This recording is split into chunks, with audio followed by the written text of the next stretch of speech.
What's up everyone? Welcome back to the channel. Coach Micah here. In the last video, we analyzed the conflict between Israel, Iran, and then the United States just a few days later.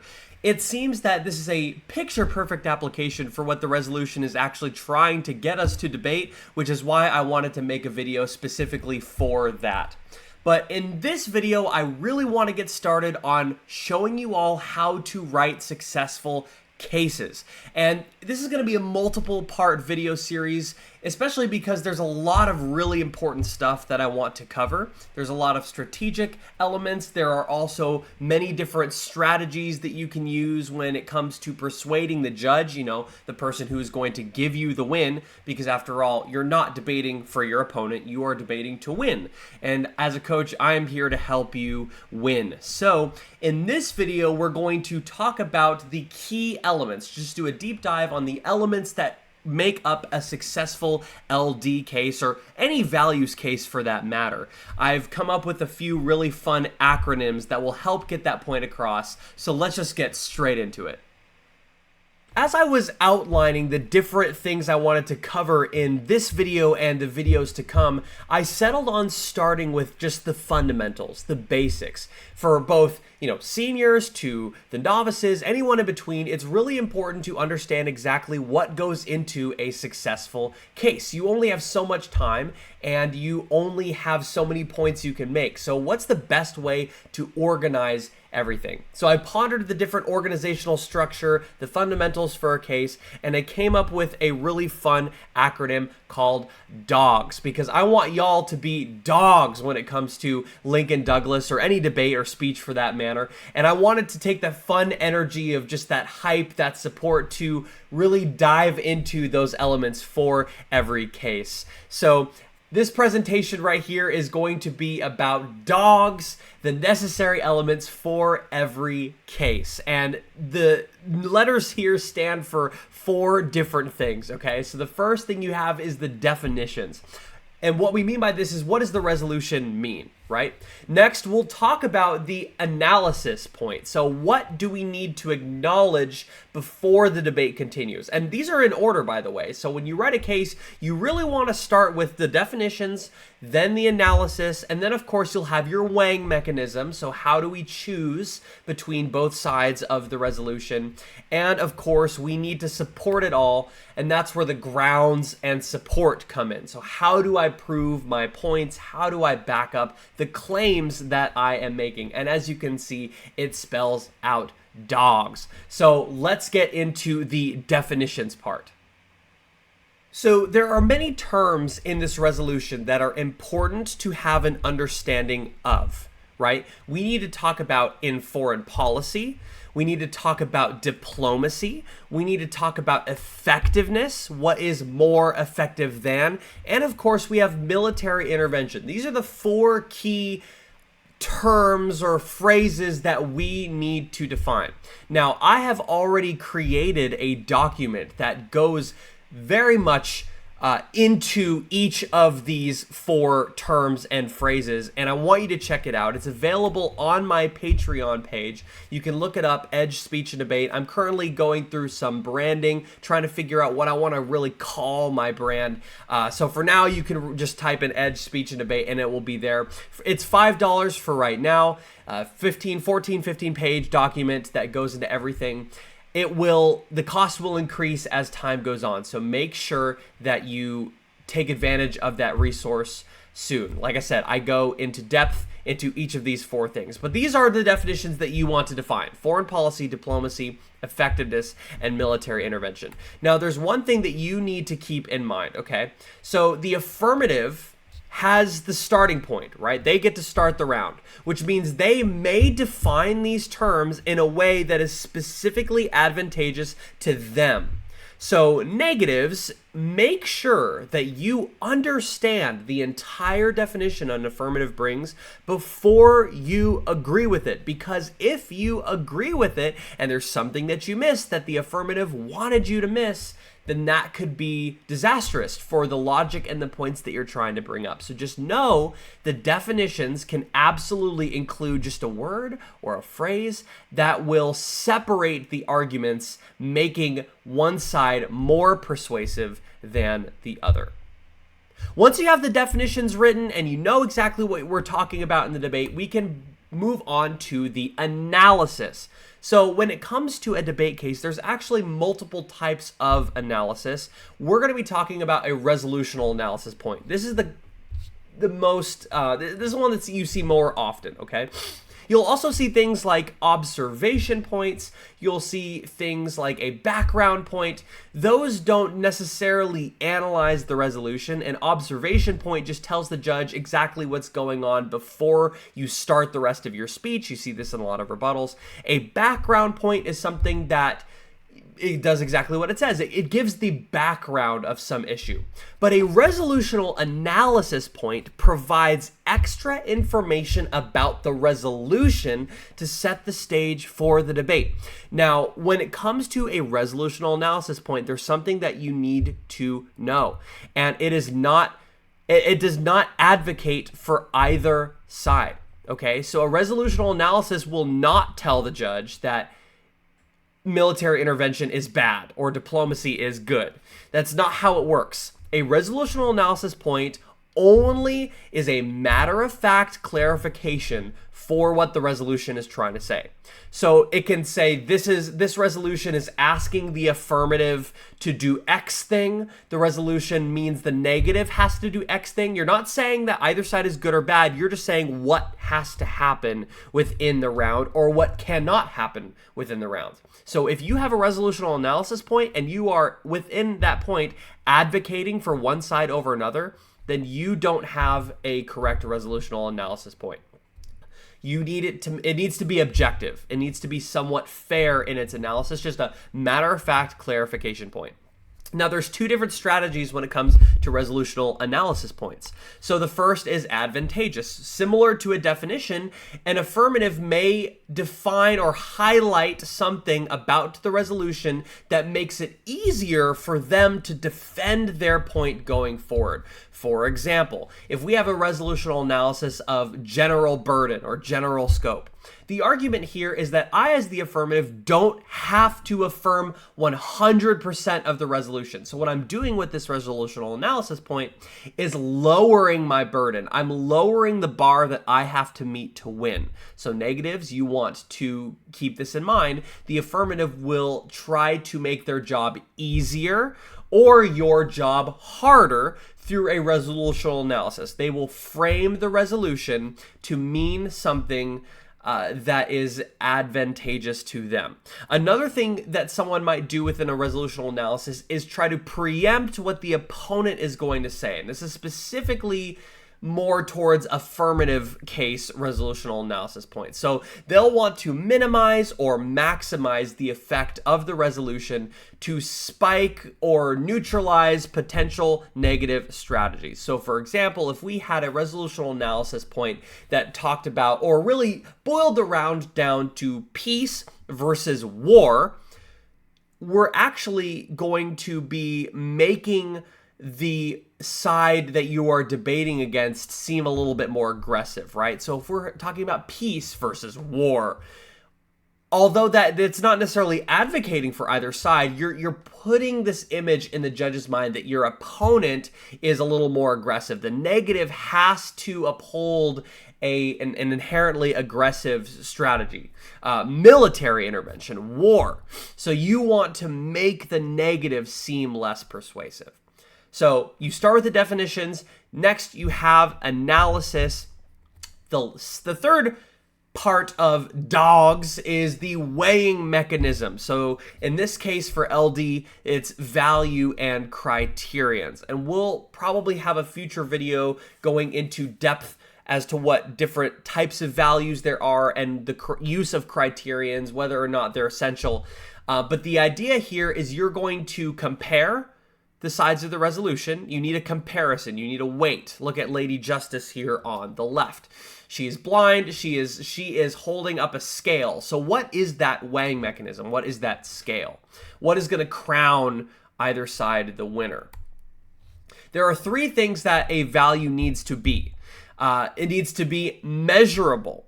So for example, we have to be able to see, the judge needs to be able to see the value being achieved. For example, if your value is life, we can tell if that value has been met because we can look at death tolls. We can look at people who have injured themselves or who have been injured. Same thing with peace. We can look at nations that have tons of conflicts still going on, conflicts that have just destroyed their economy or their way of life. Same thing with national security. We can determine the national security based on the power of a nation. So if a nation has, 1 million planes in their air force, well, obviously they'll be hard to defeat and no one will want to battle them. So we can reasonably conclude that they are a secure nation, right? So every value has to be measurable. The second element is that it has to be external, not circular, right? So for example, let's say that someone brings up a resolution, the affirmative brings up a resolution of managing relationships. This would not be external because diplomacy is managing relationships. So then basically this would read, diplomacy manages relationships better than military intervention.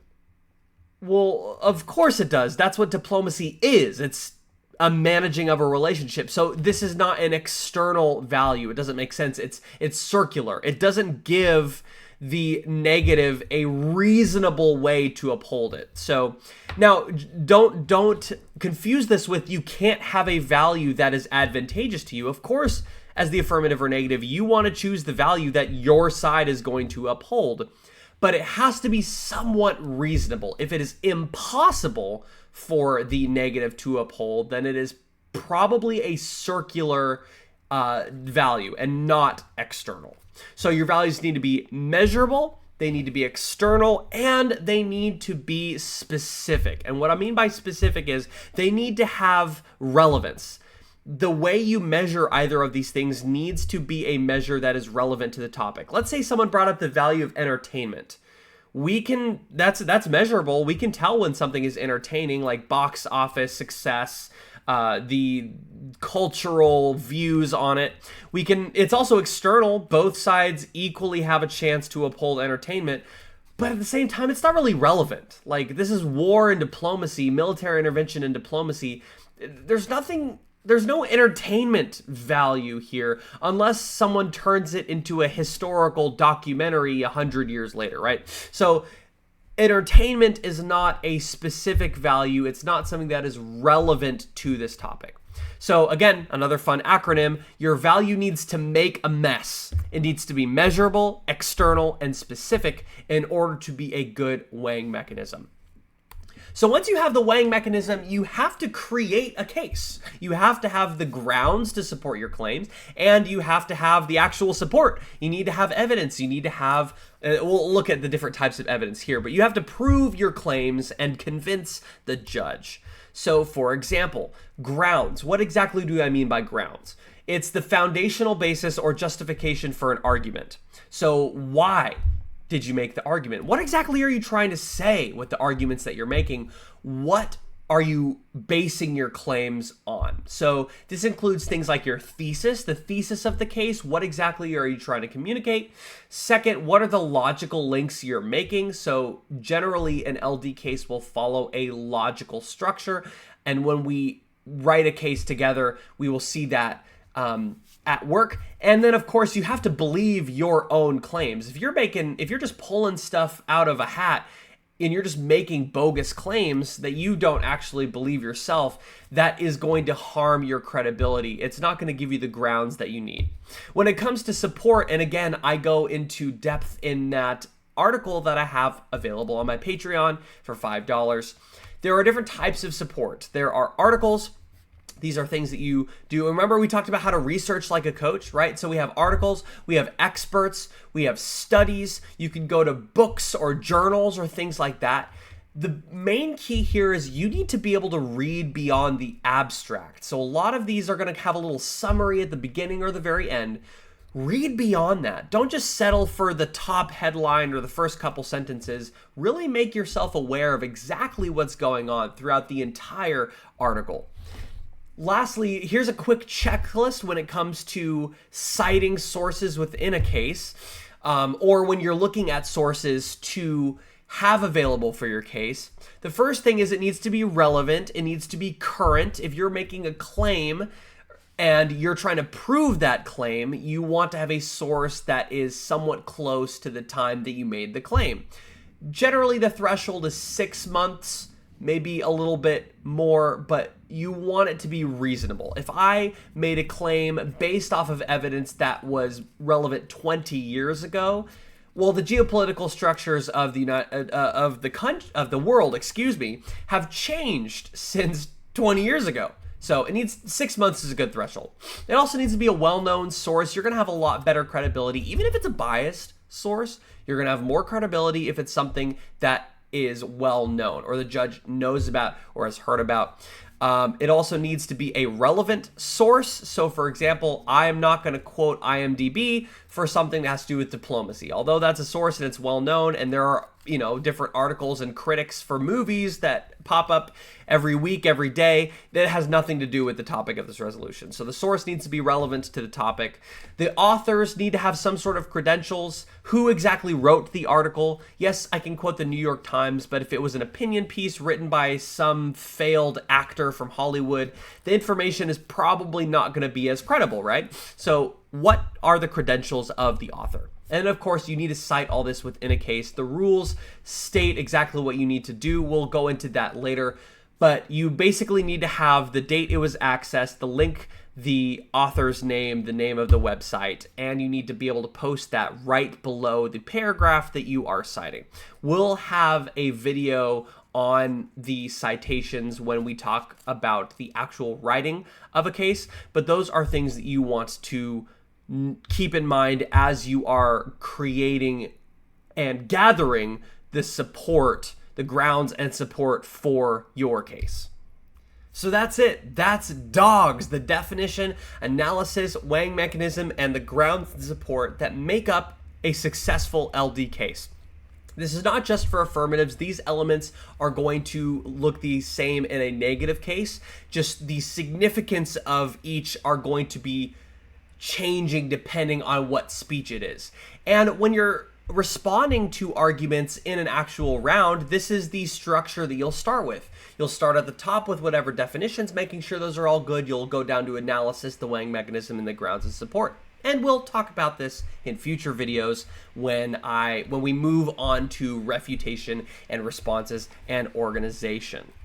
As always, thank you so much for watching this video. I pour a lot of time and effort into these videos. And if there's anything you see that you think, oh, this could be improved, or, oh, you really want me to talk about XYZ, please leave your suggestions and your feedback in the comments. That really helps me out as I grow and as I learn and as I figure out new strategies when it comes to creating engaging content for y'all. I want to create content that's relevant for everybody in the league and outside of the league, even community judges. And so watching these videos, if you could share them with people you know who are interested in debate, that would be awesome. Like I said, I have more resources coming to my Patreon page, so please check that out. It is free to join, just an email address. It's almost like you're signing up for a YouTube account or a Gmail account. It's free. There, you don't have to pay. In the future, I would love to create so many resources that, you will have to pay for it. But for now, almost everything is going to be free. So please check that out. Follow me on YouTube if you aren't subscribed. Hit that subscribe button. Go to Patreon. Follow me there. I would really appreciate it. I'll leave my link to the Patreon down below as well as my Facebook.